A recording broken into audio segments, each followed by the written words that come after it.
Good morning, everybody. My name is Cindi Lynch. I am with Stenograph now for a little over 30 years. I am Stenograph's training program manager, and I will be your instructor today. Let's switch over the screen so that you can see Catalyst. And as soon as I see that you can see it, bear with me one second. There you go. I see that Catalyst just went ahead and locked in, so I believe we're ready to begin.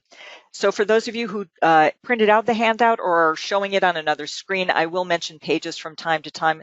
If you're not looking at the handout right now, don't worry about it.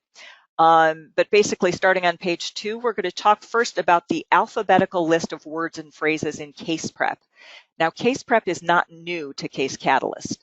What will happen is, excuse me, I'm sorry, I caught a question out of the side of my eye and it distracted me. So let me start that again. Case prep is not something new. Case prep has been in Case Catalyst software for several versions now. For those of you who are not familiar with it, this is something that you can learn fairly easily just by clicking help and looking over what the concept is. But very, very quickly and basically, the idea would be that before you get started on a job, if you have any information, files that list words and phrases that come from that, that might be related to that job. For example, let's say I'm going to be taking a deposition in the Sikorsky v. Byzantine HMO case tomorrow. And so I contacted the firm and they sent me a bunch of transcripts and PDF files and PTX files and whatever they could find that had to do with other people who had taken this case, and they sent them all to me. Now, I could print them out, I suppose, and start reading through and trying to circle names that might be important or terminology that I might not have in my dictionary, but how do I really know? And that's not very good prep. So what we developed was something called case prep, where you could tell the computer to go search through whatever files you designated, and it would go ahead and look for all of those things for you and assemble them in an order that would be helpful to you. What is new? That's not new. That's been there for quite some time. However, what is new in version 21 is that in addition to being able to do this at all, and I'm just going to go ahead and click Tools and Case Prep to actually make this happen. I'm going to tell it that I want all of the files in this particular case. And as I'm speaking, occasionally I notice that it takes a little bit longer for you to see what I'm doing than it does for me to see what I'm doing. So if my eyes go back and forth, it's because I'm looking to see whether you've got my screen yet. Okay, I'm going to select all of the files in this particular case. These are files in different formats. 2 of them are PDF files, 2 of them are Catalyst files, 1 of them is a PTX file. You can also grab, if you have a colleague who happens to be on another CAT system like Eclipse, you can grab an Eclipse file. You can grab, you know, there's pretty much there's just a lot of different formats that you can choose from. So I'm going to select all of those files. I'll click Next. I'll tell it to match it against my personal dictionary. If I had any other dictionaries that I was planning to use with this job, I could match it against those. And then on the next screen, where it says Case Prep Options, then it basically asks me, what do I want the computer to do with all of this information? What should Catalyst tell me in terms of prep? And what we've always had in the past was that you could create a dictionary builder list. So it would basically scan through these documents, find whatever words or phrases were there, and then compare them to what's in my dictionary and say, oh, you don't have this word in your dictionary. You don't have this phrase. And would you like me to go ahead and build you a list so that you can put it into a dictionary, or create a phrase list so that you could go ahead and create briefs for that?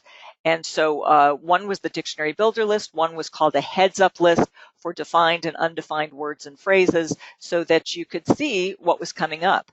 And one of the really cool things is on the right-hand side of the screen was that you could sort that list by frequency so that you would know what came up the most in all of these documents. So I told it to take a look at 5 different documents, and I wanted to create these lists. Let's say that I want to be able to get some briefs in before I get started working on this job, because I'm going to be doing it real time and I want to write as short as I possibly can. So let's say that happens and I want it to be as short as possible. Well, I don't want to waste my time figuring out briefs for things that might come up once or twice. So what I can do is sort that list by frequency and have it tell me, oh, this one came up over 50 times in all of these different transcripts. Oh, well, then that might be something that I want to spend my time prepping for. So you can specify, which ones you want to actually work with. Now, what they've done in version 21 is they've added one more list that you can generate. And I'm only going to generate that one for now so that you can see what's new. And that is, you can now create an alphabetical list of the words and phrases. And you can tell it in that alphabetical list, include the steno definitions so that I can see how do I have those defined in my dictionary. And to go ahead and suggest briefs for all the phrases in advance so that I don't have to worry about whether or not I've already done that. So I will go ahead and click next, and I'm going to tell it to finish, and it is now processing, taking a look at my various dictionaries, and it's looking at all of the different files. And it basically takes it about, it depends on how many files you've actually given it, but it's just a matter of seconds or, maybe a minute tops for it to look at thousands of pages of transcripts or whatever documents that I've given it. And then it will compare them all to my dictionaries, and it will generate this list for me. And the thing which is new is that it is now in alphabetical order. So you will be able to, if you're looking for particular words and phrases, as opposed to just what comes up most frequently, you will be able to find it fairly easily. So it's creating that list for me right now, and should be done in just a moment. It's already popped up on my screen. I'm just waiting for it to pop up on yours. And you can see I now have a list in, come on, you can do it. There we go. You can see that I've got a list in alphabetical order. So there are all the words that come up beginning with the letter A, and it also gave me numerical terms first, and then A's, and then all my B's, my C's, my D's, etc. So these are all of the items, and any which are already in my dictionary, it shows me how they're actually defined. And then if I were to open up my Brief It pane, which I don't currently have open, I'll hit View and I'll hit Panes, and then I'll go ahead and select Brief It. When I open up my Brief It pane, you will see that it went ahead and it generated, come on, you can do it. I have faith in you. There we go. You can see that it went ahead for all of the phrases. It went ahead and created briefs for all of those so that I didn't have to do any of that prep. Now what I can do is take a look at these items and then add them to dictionaries if I want to use them during my job. And that may have saved me a whole lot of time. So that's the new feature, which is an alphabetical list of words and phrases in Case Prep. If you want to learn more about Case Prep, there's a couple of different ways to do that. There's help, of course. There's the manual. There are there's the Solution Center, which you can find by going to the Help menu and then choosing Support Help Desk. That will get you to the Stenograph Solution Center. And of course, you can always there are numerous certified independent training agents who would be delighted to train you remotely during the COVID-19 issues that we're all going through. Even if things are starting to open up, it might be a good idea to do your training remotely so you don't have to sit too close and feel uncomfortable in any way. So we have 2/3 of our training agents are able to provide remote training, so there should be no problem with getting a remote training scheduled if you want one. Okay, the next item that I want to show you, new features in RealTeam. Now, RealTeam was introduced last year in version 20. One of the exceptionally cool things that you can do now with RealTeam is that it's not just you working on your transcript anymore necessarily. You can share the tasks of putting a transcript out with a whole team. It could be just one other person, like one scopist, or it could be two scopists, 3, 4, 5, 6, however many people you need to have to get a document out the door as quickly as possible. That's what RealTeam is set up to enable you to do. So if you have a team of people, all of them can be working on your file at the same time through RealTeam. Now, again, that's not new. We've had that. There were a couple of things that people said weren't that great about RealTeam, or that they had to kind of work around. One was that they didn't know where people were in their transcript. They were kind of aware of the fact whether someone was behind wherever they were editing or after where they were editing, or they were aware that well, that was basically it. Were they in front of your cursor or behind your cursor? And that's really all they knew. And that wasn't all that helpful, especially live, because if you were doing this during real time, and again, RealTeam doesn't have to be real time. It could be just, okay, I've done this job. I've set it aside because it's not a rush. I work on all my rush jobs. All of a sudden, that job that I had set aside becomes a rush job because I haven't gotten to it yet and it's due tomorrow. That's okay. It doesn't have to be a real time to do a real team. You can just open an edit and start inviting people to help you edit that job. So if you put together your team, again, you can have people working on it all at once as opposed to just one at a time. Okay, so if the other thing that people didn't like about RealTeam, not only couldn't they see where people were based on their cursor position, the other thing they didn't particularly care for was if you were doing it during real time and you're the reporter, and let's say that you were done. And so you wanted to go home. So you turned off your writer, you ended your file, and when you did that, you cut off your whole team. They were no longer talking to each other anymore. They each just had separate copies of your transcript. So unless one of them went and invited the rest of the team to come back into a transcript, they were kind of out of luck. It was just one person working on it now. So that doesn't happen anymore, because when you have 2 or more people working on a transcript on a team, as well as the original reporter, then what you can do is you can transfer control of the transcript to that, to one person who can then take over. So you can do that before you leave. And I'm going to show you now how that's done. Well, first of all, I need to start a real-time session. So let's assume for the moment that, and I'm going to go ahead and I'm going to click TPE, which is a file that I was working on earlier, and we'll just append to it so that we have some text to work with. Other than my crappy writing, which should amuse you. I will go ahead and I'll click that file. And in addition to everything else I'm going to do right now, I am going to go ahead and click RealTeam Invite. That's in the lower right-hand corner. I'll click OK, and then I'll start writing. So this is a fake. Okay, there we go. Append.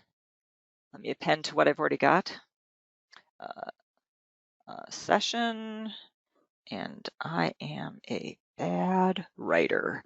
Okay, and let's see what shows up there. Okay, now, before we actually get started here, you'll notice here that I've got a dialog box that pops up, which is going to pop up any second. There we go. I have a dialog box that pops up called RealTeam Invite, and that's how I get my team to join me. So as I mentioned earlier when I was introducing folks, Karen Peck is one of my sales reps. So is Ree Chatham, and they happen to be here, and they also happen to be available for me to work with. They are people that I've put into my RealTeam dialog box, my invitation dialog box. And by the way, adding more people in is incredibly simple. You just click the new button, and then you just go ahead and enter in their details, their email address, their name, what color you want them to be when they have a cursor, whether or not you want any steno defining they do to be added to your dictionary, as well as to just as a general global, which is available to everyone. But will it come directly to your dictionary? You choose whether or not you want that to happen or not. So what I'm going to do is I'm going to click next to Karen and Ree under the invite column. And then what I'll do is I'll click the invite button, and then they should be invited to join me. They will get a ringing sound on their end. For them, it will sound as though a telephone is ringing or something, and they will get a little dialog box that says accept or reject. If they don't want to work with me today, they could just reject me. But if they are willing to accept it, then they will go ahead and get that information. Now, I have the ability to view whether they are connected or not only by seeing their cursors, which I'll show you in just a moment, but I have an option where I can click View, and then under Panes, one of my options is Connected Users. When I show the Connected Users pane, it shows me who is connected and who is not. Oops, I accidentally invited my friend Grace instead of Ree, and I didn't mean to do that. And Grace declined my invitation. Good for her. So, oh no, I didn't invite Ree. Is it too late because I don't have that dialog box anymore? No, it's not too late. I always have an icon for that, or I can just click File and RealTeam Invite. And now what I'm going to do is go ahead and select Ree. Let me deselect poor Grace there. And let me click Invite. And this time I will invite Ree. And then Ree will be able to connect. Notice that it shows, or you'll see in just a moment, it shows yellow when it's trying to connect to Ree, and then it will change to green when I am in fact connected to her. In the meantime, Karen is already connected to me. Karen, and now Ree is as well. And you can also see I have Karen as a green cursor and I have Ree as a yellow cursor. Ree is already on page 3 or page 4. Karen is back on page 1. I know where they are because up in the corner where I see their cursors, I know where they actually are. So if I notice, for example, that, gee, Ree's been on page 4 for a long time and I wonder if she's having a problem. If I'm off the record and I have a moment, I could just click or double click Ree and see where she actually is and see if there's a problem of some kind and then give her a hand. Or I could double click on Karen and see where Karen is. And I can, whoops, hang on, there we go. I clicked the wrong thing. I clicked a little too high. No, I didn't. Okay, I lied. Okay, so I can see Ree's cursor where she's working. And if I wanted to fix something right here in this dialog, I could just click in the transcript and start typing or doing whatever I want. Or what I could do is I could just hit an arrow key and it takes me back to where I was, or I can just start writing again and that also takes me back to real time. So if you are working with other people and you want to know where they are, all you have to do is look at where the cursor is and it shows you where that person is. If you can't see them, and you can see that Karen definitely knows that I am here because she has gone ahead and typed directly into my file, "Hi, Cindy, thanks for doing this." Okay, if I wanted to go to Ree's position, again, all I have to do is double click. It takes me to Ree, and then if I need to, I could click in there and I could go ahead and type in text myself or edit in any fashion I wanted to. But let's say for the sake of argument that I am finished here, let me go ahead and write my concluding parenthetical. There we go, and I put it in twice, what the heck. And so I'm finished, I'm done. And let's say I was on site at a whatever proceedings and I was ready to pack up and go home.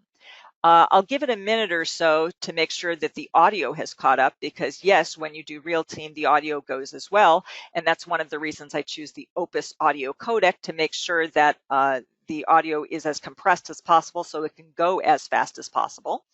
And what happens then is I don't want to cut them off from each other. So what I'm going to do is I'm going to put my cursor on one of their names, either Karen or Ree, whoever it is that I want to take charge. I'll right click, and then one of the options is that I can choose this option here, which is transfer to user, and that should be coming up on your screen any second now. There it is. So I can right click and I can choose transfer to user, click that option, and then Karen would be in control of the transcript, and then she and Ree would be connected and they could be editing the TPE file while I shut down, go home, and I'm no longer connected to them. And then later on when they want to get the transcript back to me, If one person is in charge, they can just email it to me. If they want me to be part of the team again because I'm home and let's say it was a 300-page job and they're both working on pages 1 through 100 and 101 through 200, and they want me to come work on the rest of it, whatever. I can go back and join them if they just simply invite me in. And again, as you saw, inviting me in is simply a matter of just clicking File and then Invite, RealTeam Invite. So it's an amazing tool. Everything that I just mentioned is on pages 3 and 4 and of the handout that I sent you. And so that's what's happening with RealTeam and what's new in RealTeam. And thank you very much, Karen and Ree. I really appreciate your help with that. Another thing which is new, so I'm on page 4. Let's see, how am I doing? Oh, I'm way behind. Okay, well, I'm only behind on one thing. Okay, that's good. I'm trying to keep track so I don't blabber on too long and lose some of the stuff at the end. Okay, so another new feature, let me just click the translate button so that we can see the translate dialog box, and I'm going to click options so that we can see the translate options. So that will pop up on your screen in just a moment or two. There we go. So there's the translate dialog box, there's the options. One of the options you've always had is something called suffix drag. And basically that just means if you, as you're writing, if you write, let's say normally I would write hating in 2 strokes. I would write hate and then I would come back for a final G, and that would mean ing. And so hate plus ing would resolve into hating. Well, let's say I didn't do that. Let's say I stacked those 2 together. I just dragged in my final G with hate and I got H-A-I-G-T instead of just hate and then G later. So if it's all stacked together, is that in my dictionary and will it translate? It doesn't have to be, because you've got this thing called suffix drag, and if you've dragged in a suffix and it's labeled as a suffix, not just in your dictionary, but also here in the suffix drag option under details, if it's listed there, and you can see that I've got 3 to start with here, once it pops up on your screen there, you'll see that I have final G, final S, and final D defined as ing, and a final S ending and a final ED ending, and they're all automatically spell checked. So if you drag one of those in, it doesn't matter that the dragged stroke is not in your dictionary. It will recognize it as a suffix and go ahead and translate it for you, or it will quote unquote guess translate it, which means it will come up in orange as opposed to in your regular text color or whatever color you choose, because of course you can choose whatever colors you want for whatever you want. But it will go ahead and put that in. So what's new? That's been there for a while. So what's new? The new thing is that you can now add in words as well as suffixes. You can drag in an entire word. So for those of you who have right-handed phrase enders, like a final BD meaning the word said, so that you could write he said or we said or she said or I said all as one stroke as opposed to having to come back for that word. And then you could just drag in that suffix, possibly with whatever left-handed or combination, left and right thumb maybe, to go ahead and identify the rest of the stroke. You can do that fairly easily. What you can do is here in Translate Options, you can go ahead and just click on an available line and tell it that, hey, if I drag in a final BD, what I want that to mean, and I'm just going to press Tab to go to the next column, which is labeled as suffix word. And I'll tell it that, hey, that actually means the word said. And then I'm going to tab over to the next column, which is labeled type. And it will ask me, is this a suffix or is it a word? So I'll tell it, oh, that's a word.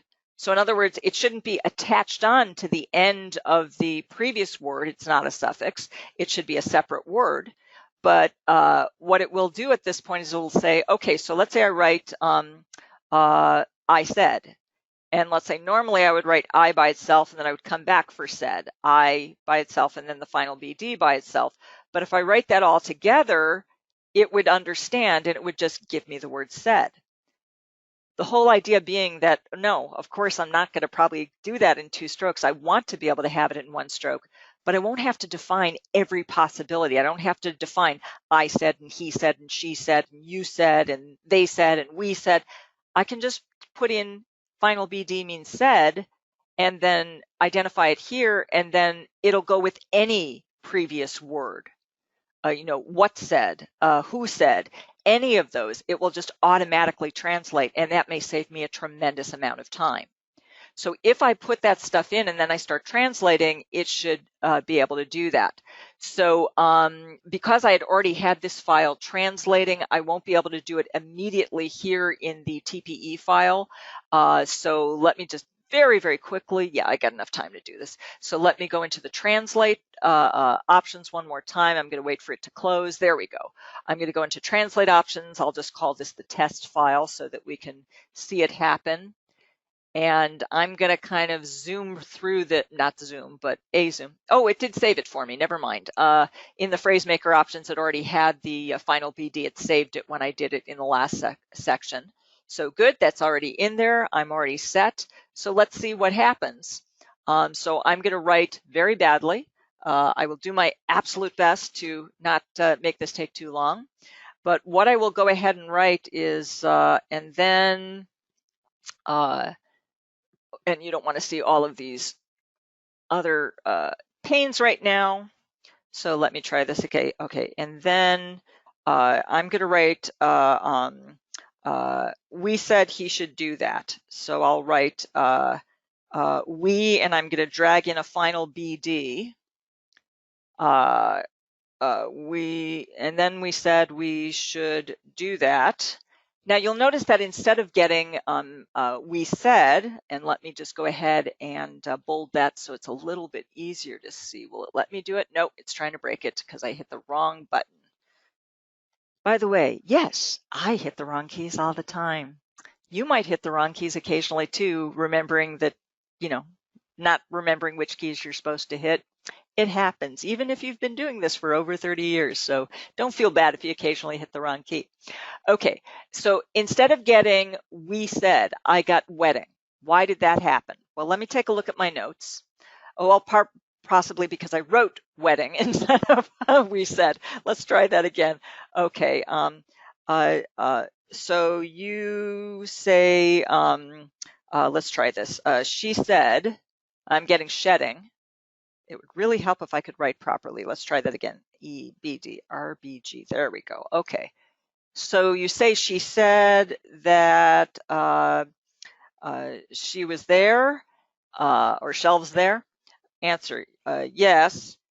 And I'm going to try this again. He said that. Okay. So now with she said, notice that what happened is that I did, in fact, get she said. It's not in the text color because it used that suffix drag phrase maker option to go ahead and pop it in for me, even though that wasn't in my dictionary. If that option had not been on, that just would have been an untranslate.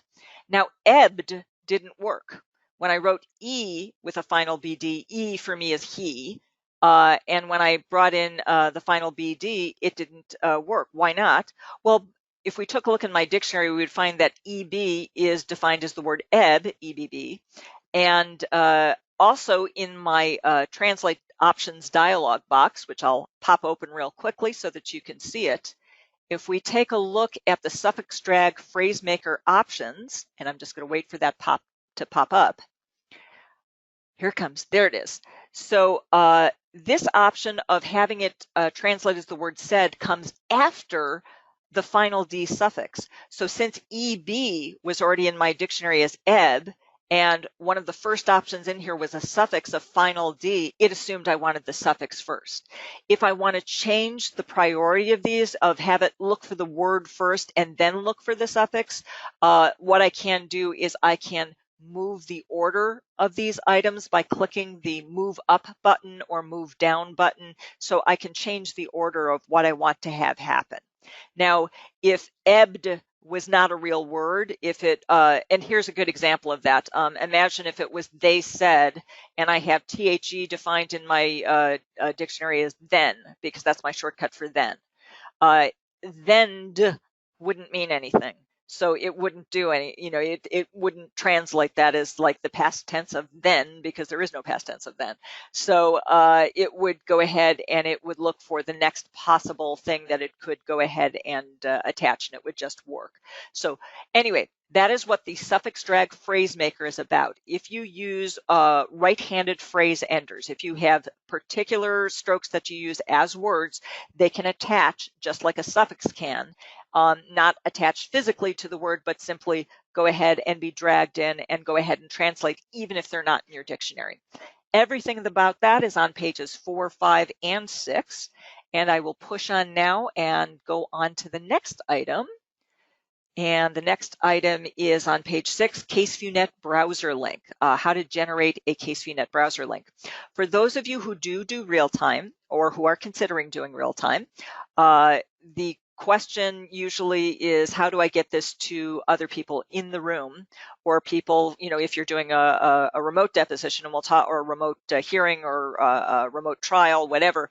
One of the things that you may want to know is, how do I get my real time to the participants, so that the witness can see it, so that the attorneys can see it, so that the judge can see it, whoever it is are the other participants. So how do they get to see my text if I'm going to give that to them?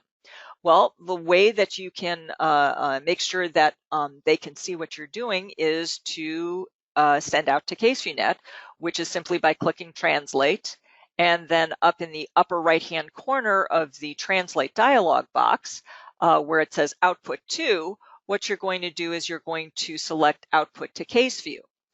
If you want to send output to CaseView, what kind of CaseView? There's a lot of different kinds. There's the plain old PC application, in which case you could send out via the internet, or you can send out via a local connection, through a local router if everybody's in the same room.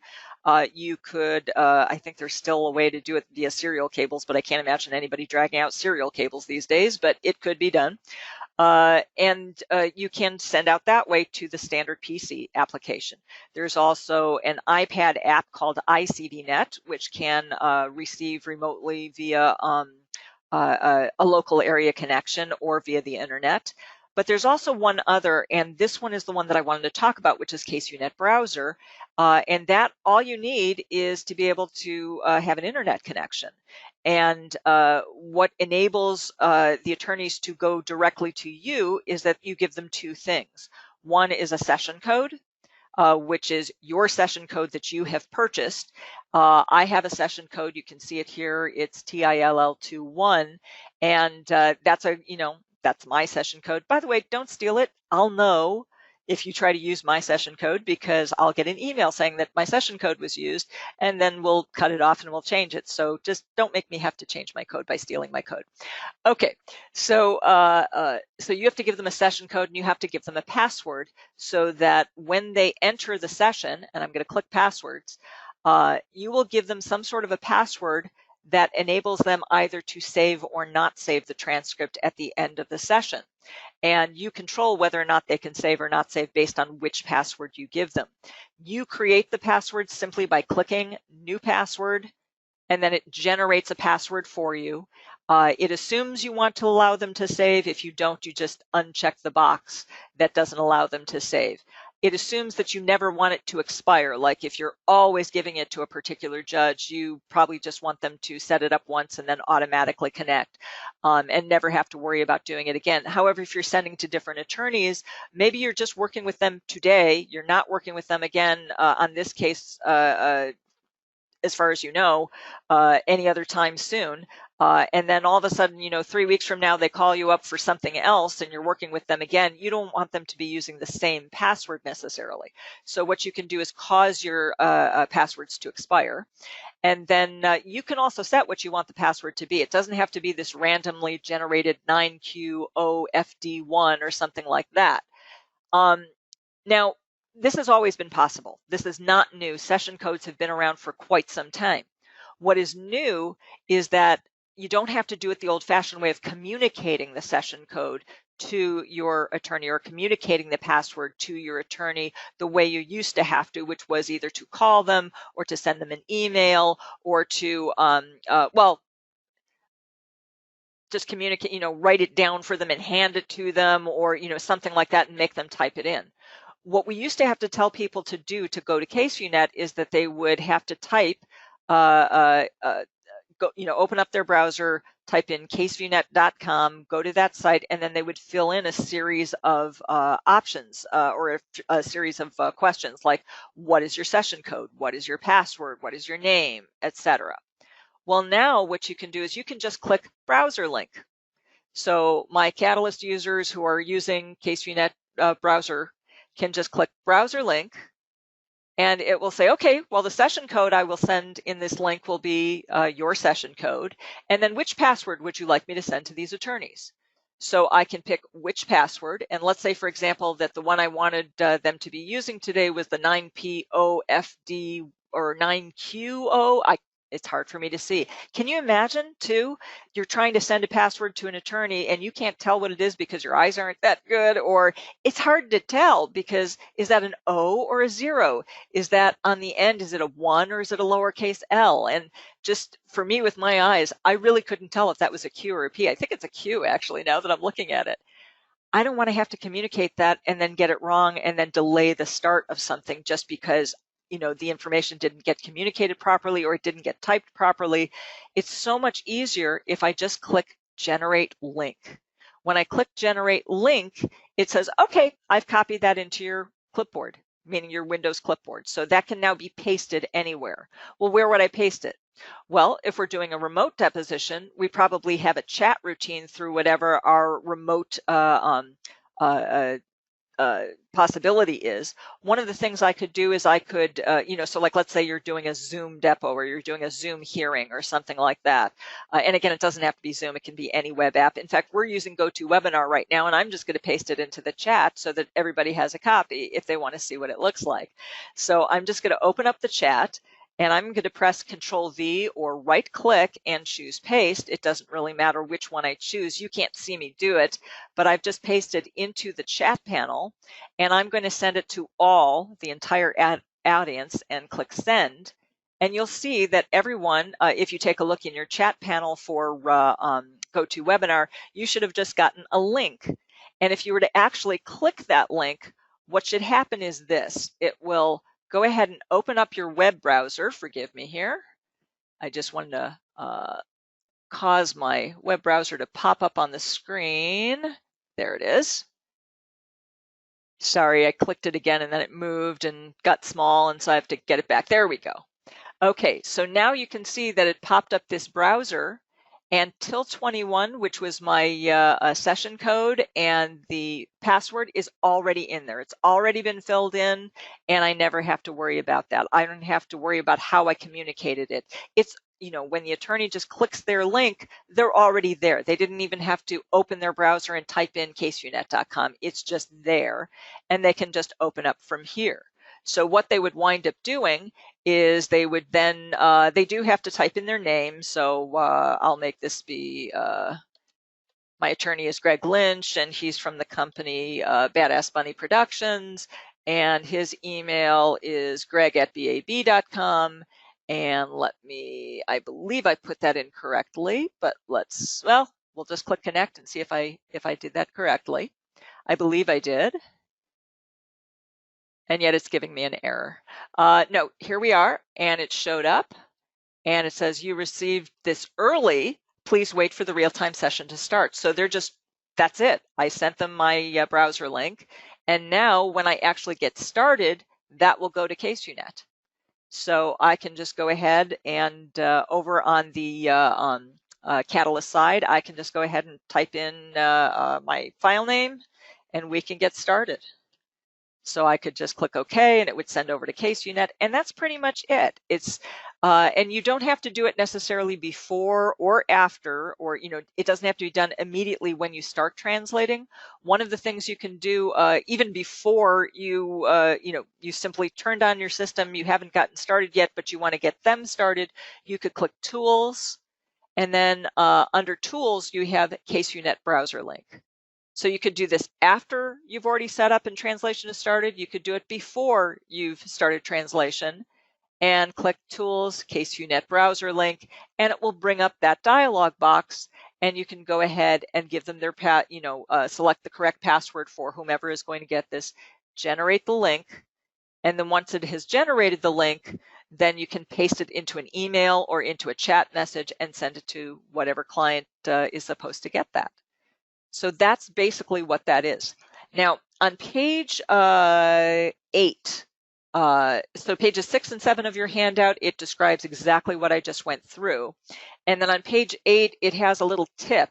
And I'm not going to take time to do this one right now, but basically it says that if you want to, in addition to generating the password and, the session code and the password, you could also, before you paste that in or to your chat message or your email message, you could paste it, like let's say in a Catalyst file in advance. I will do this just really quick, or any text file, a Word file. It doesn't really matter. I'm just going to we'll just call this one setup attorney or something like that. I'm just going to create a plain old text file. And as soon as it opens up, it will just give me a blank file. And I'm just going to hit paste so I can paste in that last code. And you can see what the code looks like as soon as it pops up. There we go. Now, if I wanted to, I could add in other information. Like, let's say the attorney that I'm working for is, like I said before, it's Greg Lynch, and I know that his email is greg@bab.com, and I know that his company name is Badass Bunny Productions, so I could go ahead and type that in. What I could do is I could actually put in that information as part of the code. And the details of how to type that in are on page 8. But it's basically you add an ampersand to mean and. Now I'm going to type something else. Name equals Greg Lynch. And company equals Badass Bunny LLC.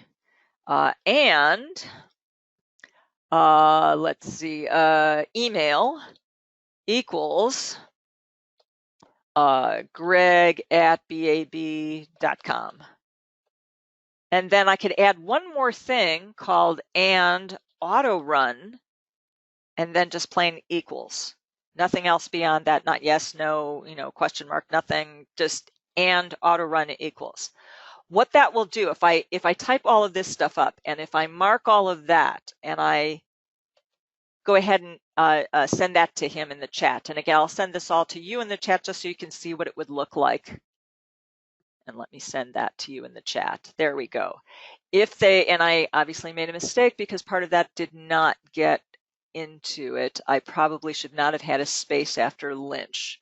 So let me just try that. Let's try that one more time. I'm going to send it to you one more time just because I'm kind of a stickler for getting everything just so. Well, I got most of it. Okay, I also had a space after Badass Bunny LLC.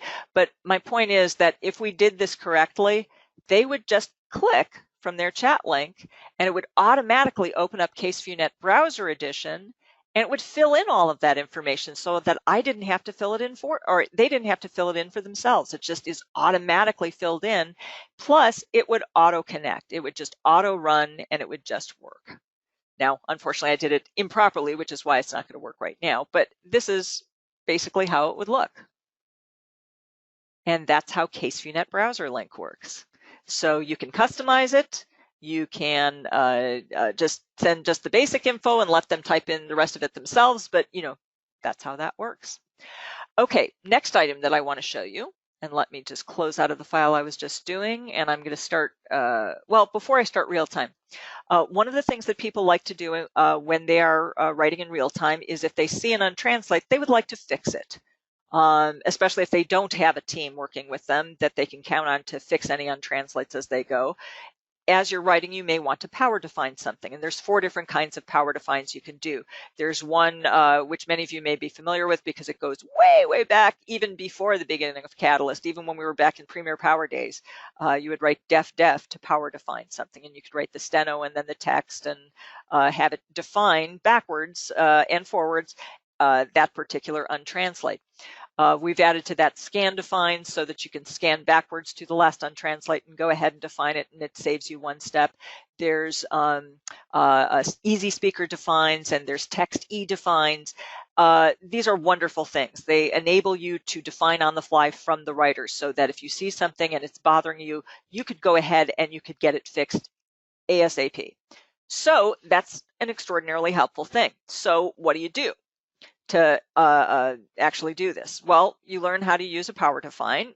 That's not difficult, but you do have to set up a power define dictionary ahead of time. We give you a sample, and you may want to adjust that slightly. When you go into the system files case, you find a dictionary called a power define dictionary. And inside the power define dictionary, you go ahead and make sure that you understand what all of these commands are. Now it has an uppercase alphabet, a lowercase alphabet, and a series of commands. Most of the commands that you will see in there are ones that we've had for a long time. Some have been added over time. You might want to just, check help and see what all of these different commands are. The one that I want to focus on is one that is actually not in here, because when I updated to version 21, I already had an older power define table, and it didn't just automatically throw the new command in because it doesn't know what I want to write for that command, and it doesn't want to overwrite my old table with a brand new table. So my new command is just not in there yet. The new command is called clear. The reason I want this command, let me show you. And actually, let me just put it in first, and then I'm going to demonstrate why it is so wonderful. It used to be that there's just one way to delete backwards, and that is by defining a stroke like asterisk to mean delete. Clear is going to be a super duper delete, and I'll show you that in just a moment. So what I'm going to do is here in this power define dictionary, I'm going to add the clear command. I'll do that by pressing Control-I to open up the Insert Dictionary Entry dialog box, or you can just press the Insert key, or you can right-click and choose Insert. And I'm going to tell it that what I'm going to write is, no, not CL, because I know me and I won't do that right. Let's do KL AOER. I'll just write the word clear. And I'll have that mean the left bracket, the word clear in all caps, and the right bracket. And I'll click OK. And yes, I know that's a conflict. Yes, I know that in my personal dictionary, clear just means the word clear. That's fine. This is only going to be active when I'm doing a power define, so it doesn't matter if that conflicts. It's not like I'm going to be trying to define the word clear in a power define, because that's already in my dictionary, so that's not a concern. Okay, I have put the clear command into my power define dictionary, and now it's available for me to use anytime I happen to be translating in real time. So what I'm going to do is I'm going to translate in real time. We'll call this job test 3. I won't bother with RealTeam or to go out to CaseView right now. I'll just click OK. Let me just end my last translation so that it doesn't flood in. And I will go ahead and write something. Let's see, question. What is the name of your sales rep? Answer my my representative's name is, okay, first of all, it doesn't understand the word sales. I want to go fix that. I want to go ahead and define that. So I'm going to do a power define. Actually, I'll do a scan define since it'll go back and scan backwards. So I'll do scan. And so it comes up with a power define dialog box, and there I am in the new text field. And let's say I wanted to get the word sales in there. So I think that that's already in my dictionary. So I write sale, and then I'm going to just add an S on the end. And then, oh my God, what have I done? I didn't write sales, I wrote same. And then I wrote another stroke, and it came out with a K. And oh my God, my hands are just screwed up today. I don't know what's wrong with me. The way you used to have to deal with this is you'd have to go delete, delete, delete, delete. Nobody wants to do that. If you've got the wrong stuff in that dialog box, or you thought you were in the steno field, but you were actually in the text field, or so, you need to clear it all out fast. clear. Clear will enable me to do that. So let me write the word clear and watch what happens. Clear just took it out in one stroke. So I didn't have to delete, delete, delete, delete, delete, delete. So that's what clear is. It's a new command that's available in any type of power define, so that while you are trying to power define, then you can just clear it out, write the word or fingerspell it out, and then move on. So that's the new feature. That was on pages 8 and 9. It'll walk you through how to insert it into your power define dictionary, and then also how to use it during a power define. Okay, next item.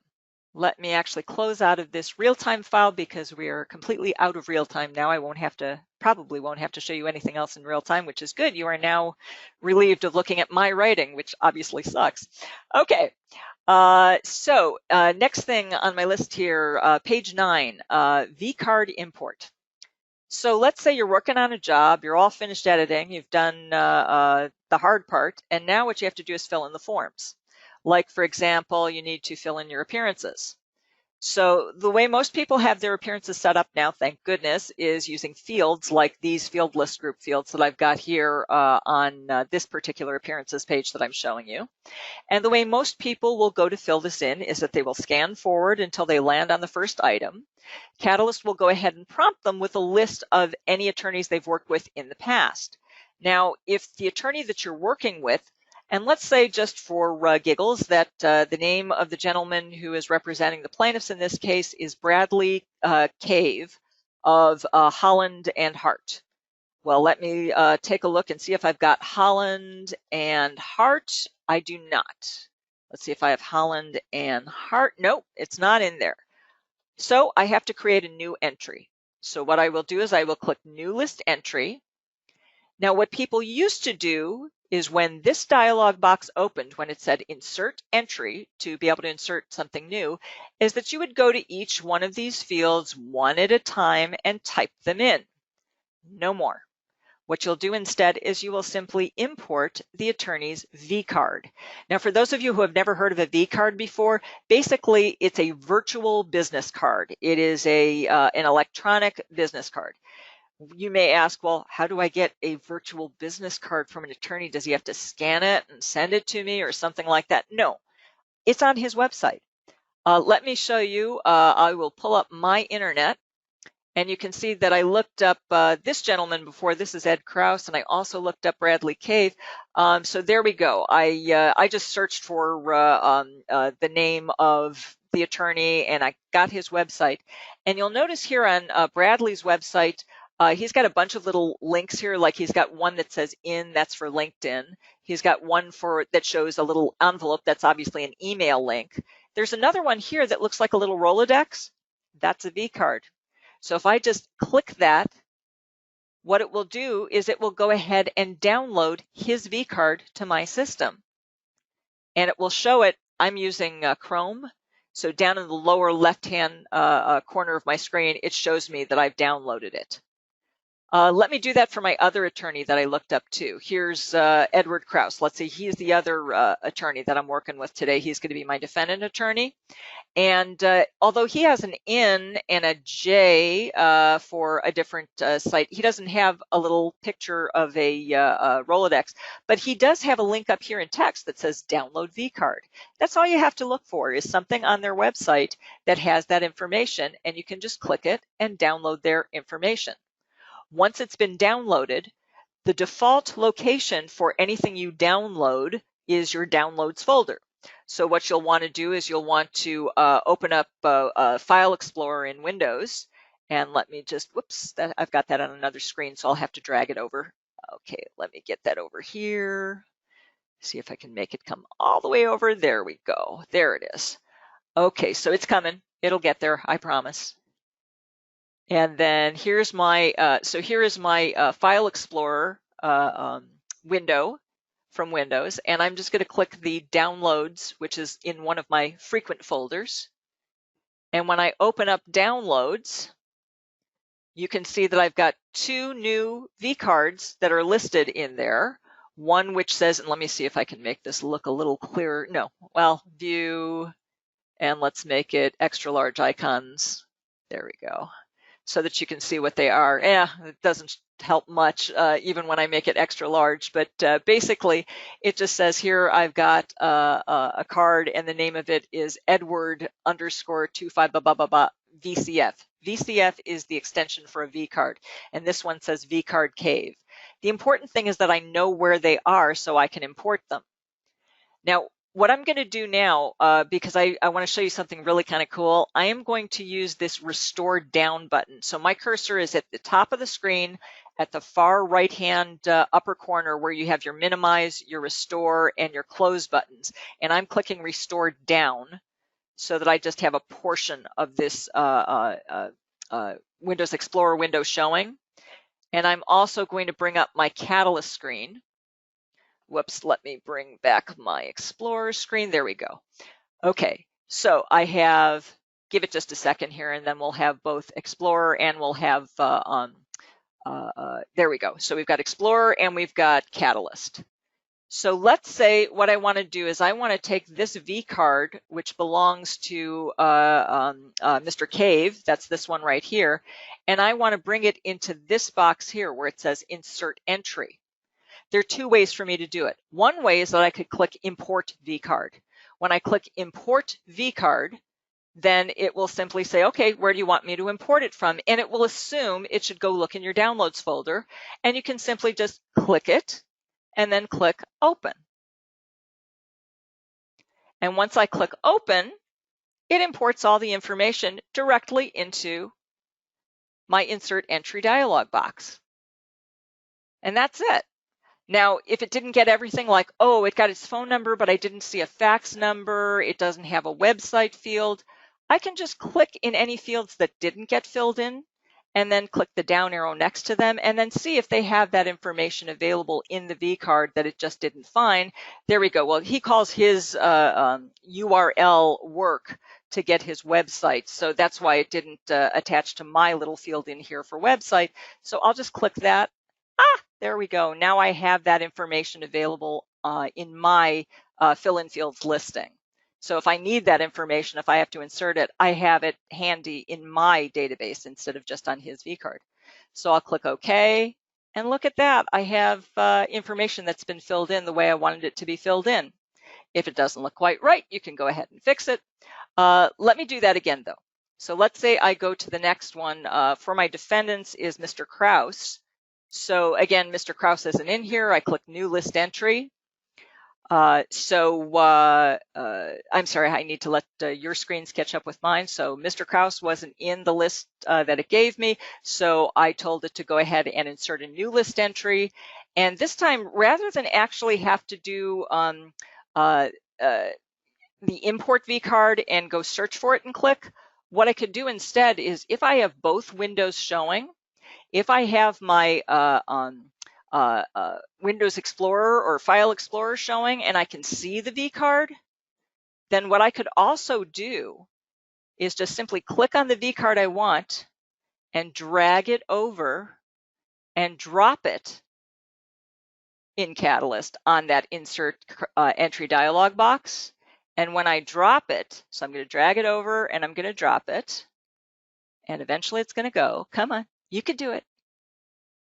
There we go. It just dropped it right on here and I got all my information. So you can drag and drop or you can click Import vCard. Now you'll notice here that the firm name came in all caps. Why did it do that when everything else is in upper and lowercase? Well, if I if I click this button down here, vCard Options, you'll notice that I can set preferences for how I want things to look when it comes in. At least I can set preferences in terms of case. I can't change the formatting. I can't expand a word. Like if they do the address as 123 E period Main Street, I can't make it say East Main Street. I can't do that. That's been requested. It's in a enhancement request that our developers have. But the important thing is that I do have a way to do these things. So we can't do expansions just yet, and we can't change formatting, but we can change case. So what we can do is I can tell it, hey, whenever I have a firm name, I like it to be in all caps. Well, then I can choose uppercase for that item. If I wanted my attorney name to always be in uppercase, I could choose uppercase. And then when I imported in the vCard by dragging and dropping or clicking the button, it would import in uppercase as opposed to however it came automatically in the vCard. Or I could choose lowercase, which means it would be in upper and lower. It would be in proper noun case. Okay. So, or initial caps, whatever you want to call it. Okay, so let me cancel out of there, click OK, and it went ahead and applied it to the group. And this also put these entries directly into my fill-in field list file.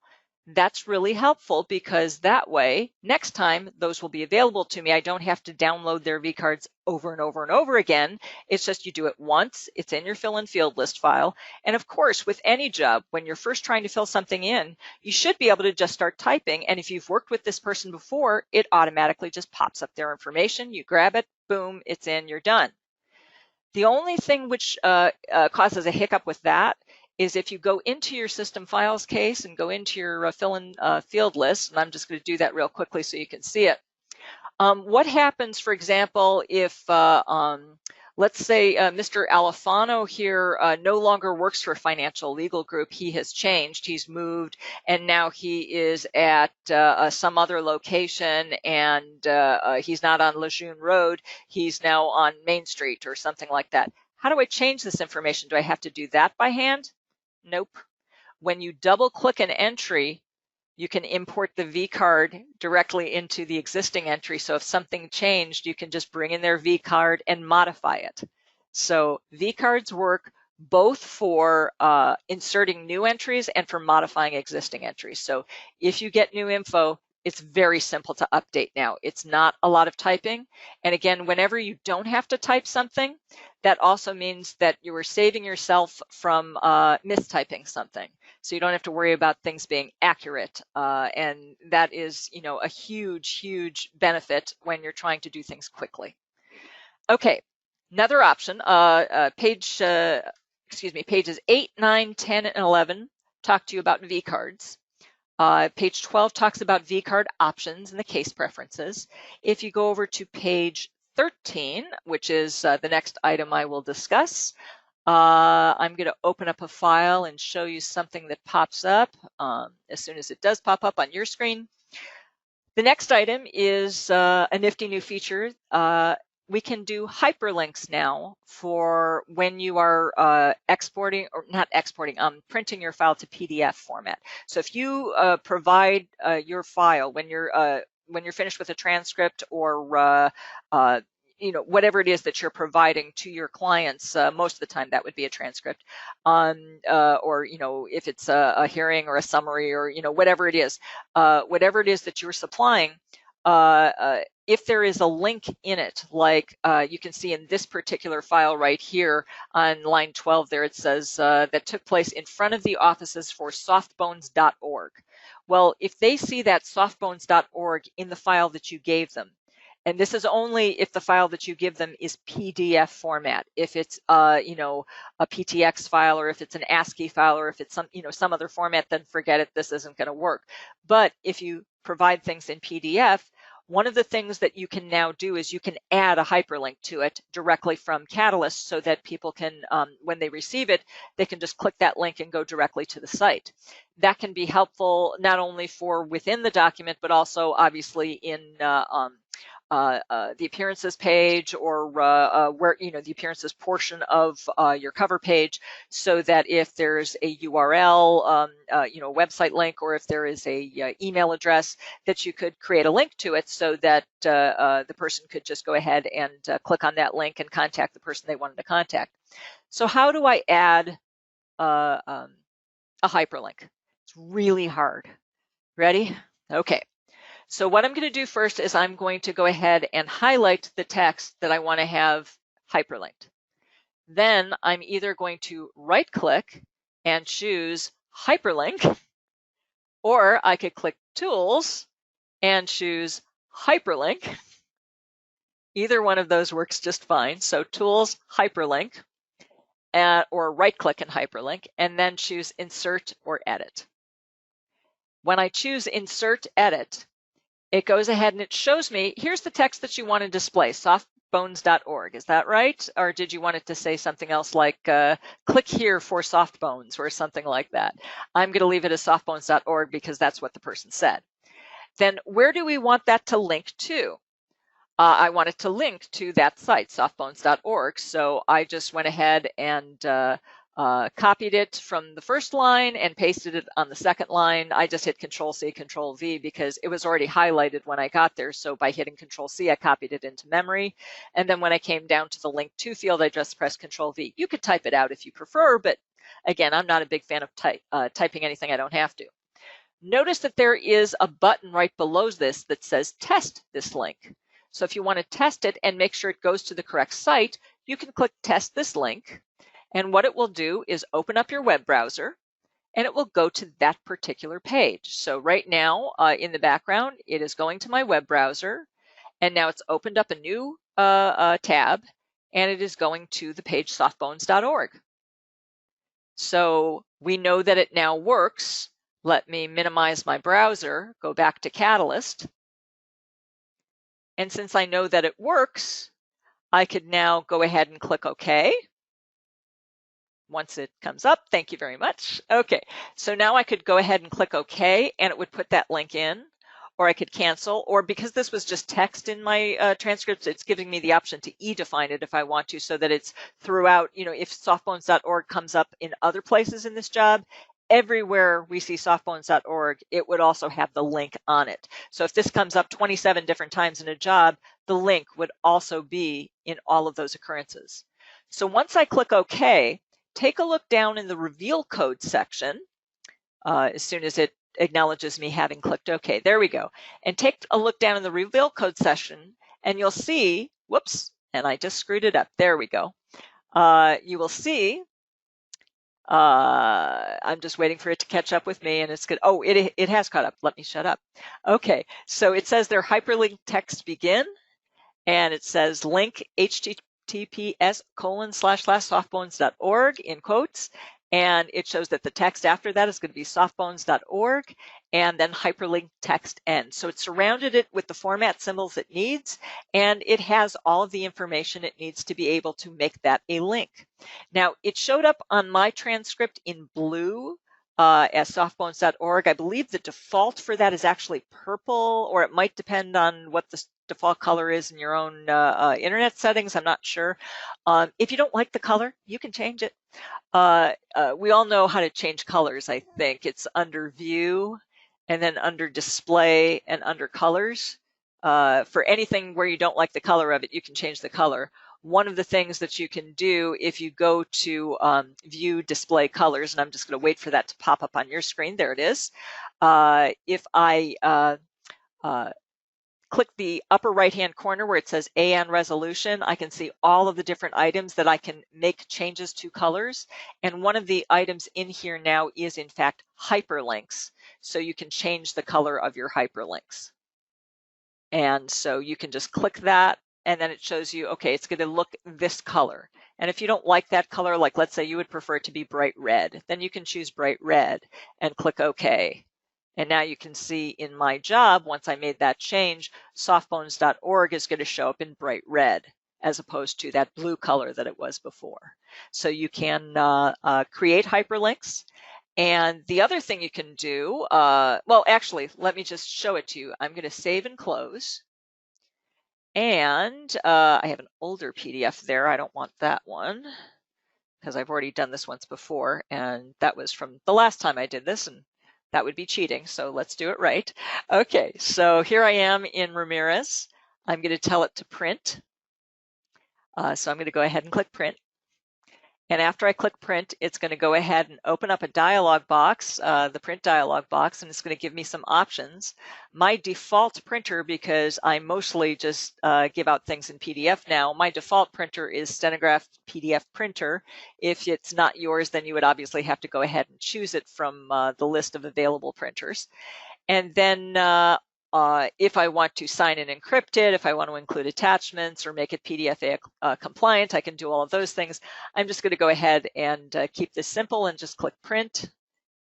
And where is it going to create this PDF file? Where is it going to print it to? I'm going to tell it to just put it in my general user here and just keep it there. That will make it simple for me to find it. And it's going ahead and creating it. It already did. Here it is. I can see that I have a PDF format file that is part of Ramirez. So I will double click and open it and see what that looks like. So I'm double clicking the PDF subfile, and it will open up in my PDF viewer, whatever my viewer happens to be. I use PDF Pro, Acrobat Pro, but you might use just plain old Acrobat Reader, and it opened it up. And if we go to the page where it was talking about soft bones, you will see that it is underlined. It's going to get there in just a second, I swear. It's going to be able to move the screen and get to that point. There it is. You can see in blue and underlined, there it is. It's got softbones.org. And if someone were to click it here, they would be able to go to that website. So that is what you can do with that. Okay, another new thing. Let me go ahead to, I'm going to open up my personal dictionary. Let's say that I have a case coming up and we're going to be talking about another website, an organization called Modest Needs, and their website is modestneeds.org. And I want to go ahead and insert that, steno for that, a brief for that into my dictionary. Okay, so I'm going to, I want to make sure that that steno isn't already being used. What I'm planning to write for modestneeds.org is I'm going to plan to go ahead and write MDZ. And I want to make sure that isn't already defined as something else. So I'll type MDZ, and I will go ahead and search for that. And it says the entry was not found. Would you like to insert it now? That didn't used to happen. What used to happen is that if it did not find the steno, it would just say steno not found. Or it would ask you, would you like to search for it again in the opposite direction or something like that. But it would not allow you to just insert an entry. You just had, it wasn't found. Oh, well, and you had to close the dialog box, and then you had to press Control-I to insert. Well, we're going to save you a step now. The entry was not found. Would you like to insert it now? I'll just say yes. And then I get a dialog box that allows me to go ahead and insert an entry. And that's another new feature in Catalyst 21, is that you can go ahead and just insert an entry immediately after searching for it. And that can help. And I just wanted to point out again, we saw before when we were working with the hyperlinks in text. In text, I had to highlight the word and then choose, right click or choose tools and then choose hyperlink and insert a hyperlink. If you're defining steno with a hyperlink, when you insert the dictionary entry, hyperlink is one of your options. So you can just click hyperlink and then it will go ahead and give you the option to go ahead and add that hyperlink. Okay. Let me move on because we only have about 13 minutes left, and I want to make sure that we cover everything. Okay, the next item. This is actually something I don't have a way to show you, so I'll just speak to you. It's called Pane and Toolbar Positions Saved for Multiple Monitor Configurations. For those of you who use more than one monitor, a lot of people just use their laptop and that's it, so they have one screen. Sometimes they will add a second screen so that they have two screens at once. Sometimes they'll add a third or a fourth. I personally actually have 3 screens on my desktop, and I use 3 screens all the time, and I just connect that to my laptop, so I actually have 4 screens going all the time. That's when I'm working at home. When I'm not working at home, what I usually have is I have my laptop and I have my iPad, and I will sometimes set up my iPad as a second screen.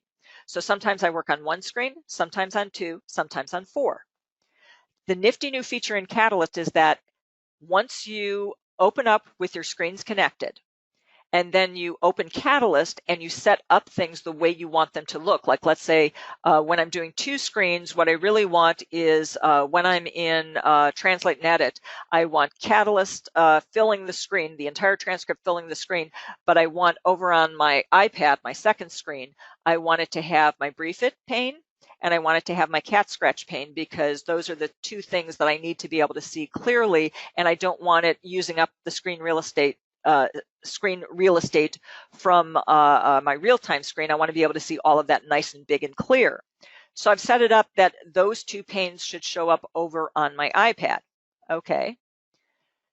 It will remember that. The next time I have two screens attached, when I go into Catalyst and it sees that I have two screens, when I go into RealTime, it will assume that those two panes should be over there, and it will not put them back on the original screen and make me move them again.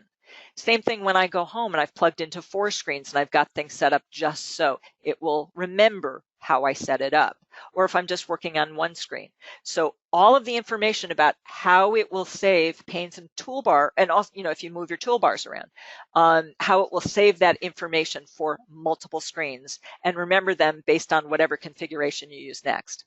Another thing it will do that I can't show you, unfortunately, because I don't have anything or any way to show it to you right now, is that touch screen transcript scrolling is now supported. So for those of you who have computers that have a touch screen where you can just, press on the screen as opposed to having to use a mouse and point and click, or you have the option to use either. If you want to use your finger to point and click, you can do so. And you can also adjust the touch screen sensitivity. So it allows you to move your cursor to specific locations while using a touchscreen, either by tapping or by using a stylus. It allows you to scroll up and down. It allows you to swipe.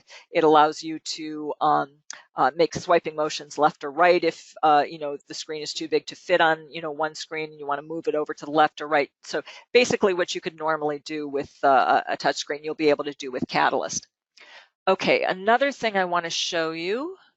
And let me just switch. Actually, I think, let's see, how can I do that one? Let's just close that out. Let's close that out. I'm just going to minimize Catalyst. Let me get rid of this PowerPoint because we don't need that anymore. So bear with me. I know you're still seeing the, okay, there we go.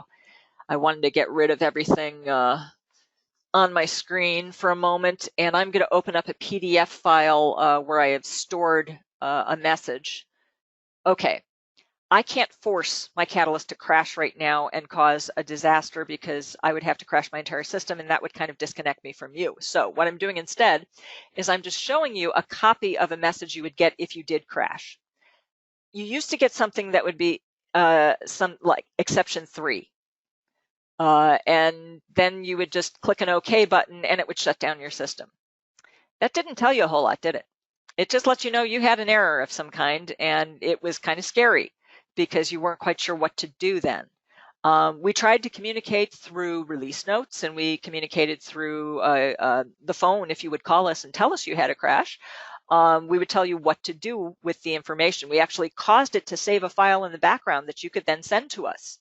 But you actually had to call so that we would know you had the file, so that we would know that you had a file to send to us. We wanted to automate that. We want to make it a whole lot easier because we really want that information. We want Catalyst to be the best product it can be. And if you have a crash and it's our fault, we want to know about it. Now, it may not be our fault. It may be an operating system issue. It may be a hardware issue, but we don't know that until we get the information about the crash. So here's what we've done is we've redesigned the error dialog box so it will say an exception or an error has occurred. And we are sorry for the interruption. Please help us investigate the problem by sending us the exception report. So by default, it will check off this little box that says send Stenograph the exception report. And then it has a box underneath that that allows you to give us some details about what you were doing at the time you experienced the crash. So like, let's say, well, I was at home, I was editing, I was trying to do a macro, and I also had Facebook running in the background, and I was just switching over to look at my Facebook, and when I came back, it crashed. Okay. That tells us something. That lets us know what was actually going on. You were in the middle of doing one thing, you looked at a different program, you came back. That gives us something to work with. Okay, now notice you have 2 buttons at the bottom. One that says Restart Case Catalyst and one which says Close Case Catalyst. If you just want to close down from the error and you don't want to do anything further, you don't want to deal with Catalyst at all anymore, you're just like, oh, I've had it for the day, this is just one too many problems and I don't want to cope, I want to go eat something, I need some comfort food, fine, just close Case Catalyst. But the default is to restart it. And what it will do is it will close whatever error you've had, and as soon as it comes back up, it will automatically, if you're connected to the internet, send Catalyst that exception report so that we have that information. And that's really helpful for both you and us, because if we get that information, if we're able to figure out, oh, well, you crashed because we have this line of code or whatever, and I can fix that, we fix it. And then in the next update, it means that as soon as everybody loads that next update, nobody is going to experience that ever again because you reported it to us and now we've been able to fix it. So that's why we have a new exception dialog box. It's to make it friendlier, it's to make it easier, it's to make it less panic inducing. And again, when you click Restart Catalyst, it's not a matter of, oh wait, everything just shut down and went away, now what do I do? It takes it to the next step. It went ahead and it sent the report to us and it opens up Catalyst. And it only sends the report to us if you're online. If you're not online, if you're not connected to the internet, then it will just simply send it to us the next time you are online and connected to the internet. So you never have to worry about it. You don't even have to call and ask us.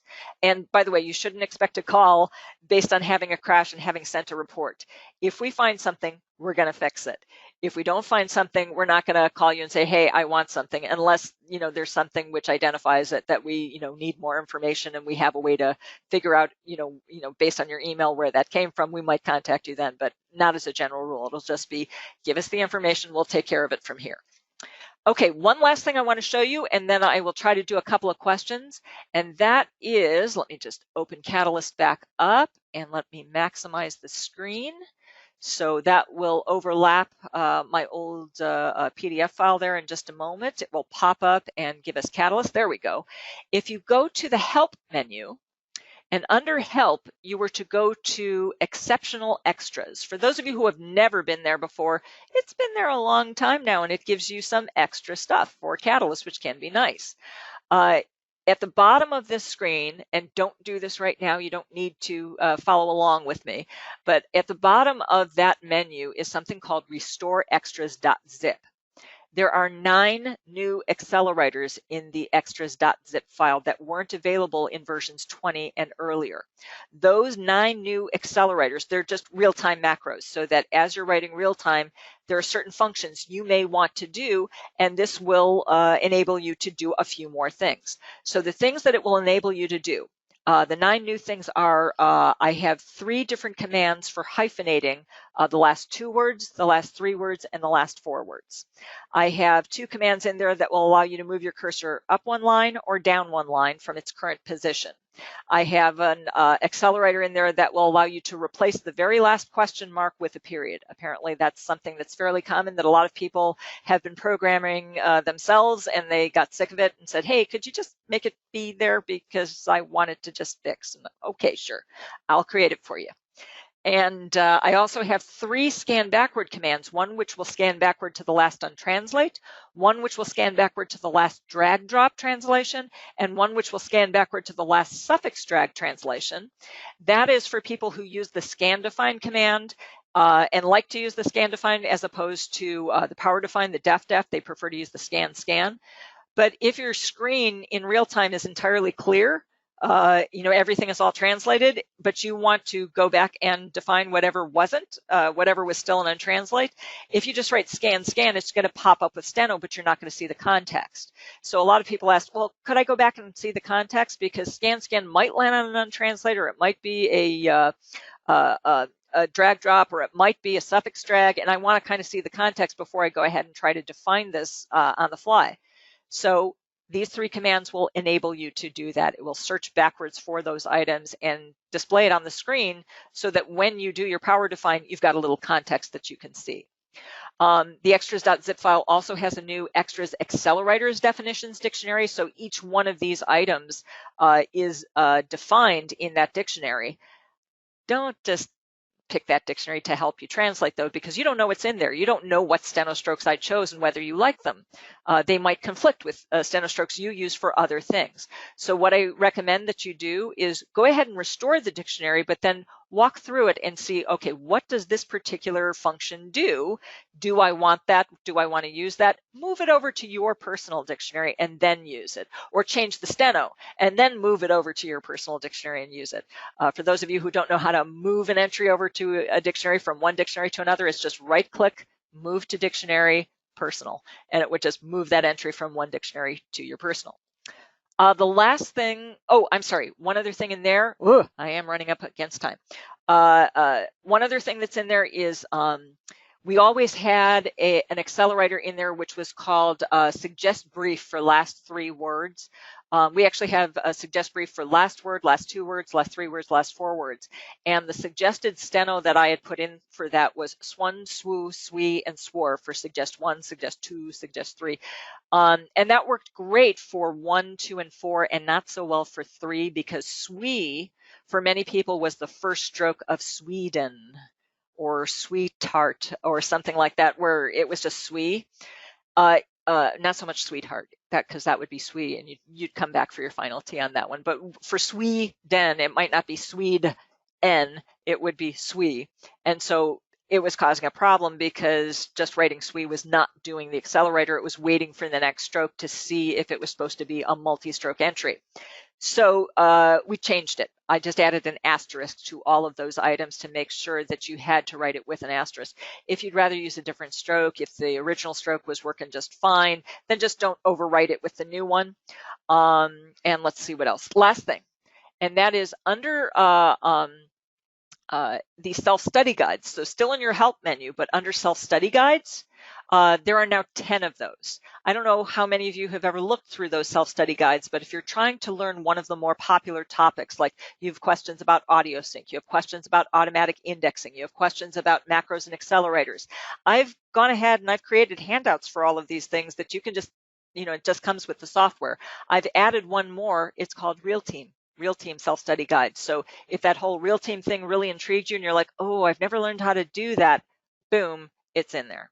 Okay, so I have the instructions for you already built into the software.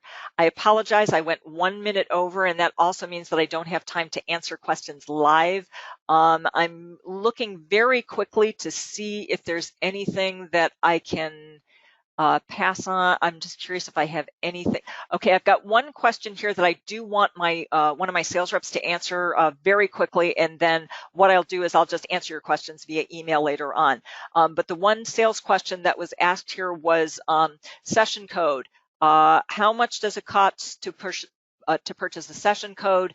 Do I also need a I'm sorry, I'm trying to read it very quickly. Do I also need a CaseViewNet license? Can I buy both? What are the prices for all of that? So Ree, can I hand that over to you or to Karen? And could one of you go ahead and address that for me? Sure, I'll jump in. This is Karen. Can you hear me, Cindy? Yes, Karen, go for it. Yes. And if you've got a webcam. Awesome. I'll try my video too. Okay, very good. Terrific. Yep, I'm bringing it up here. Excellent. Okay, here I am. Hi, everyone. And thank you, Cindy, so much for what you've done. Just to answer that question quickly, and you can also reach out to any of your sales reps and ask this, but you can order session codes via our website. We've currently discounted them. They're usually $135. They're $99 right now to help everybody with what we're going through with COVID-19. Yes, you do need a CaseViewNet license, so you do want to purchase that with your session code. And again, for Catalyst users to get that to get your CaseViewNet license, again, it's usually $299, but right now we've discounted that by $100 as well, so it's $199. And so we hope that helps everybody for those that are learning to do remote reporting and wanting to be able to use these features that Cindy's shown today. So I hope that helps. If you have other questions, please feel free to email myself, Ree, or your local sales representative, and we'll be happy to help you. Thank you so much, Karen. I really appreciate you answering that one for me, because I knew there were specials, but I could not remember the prices to save my life. That's just not my area of expertise. So thank you very much. I appreciate it. So thank you, everyone, for coming today. I hope it was helpful.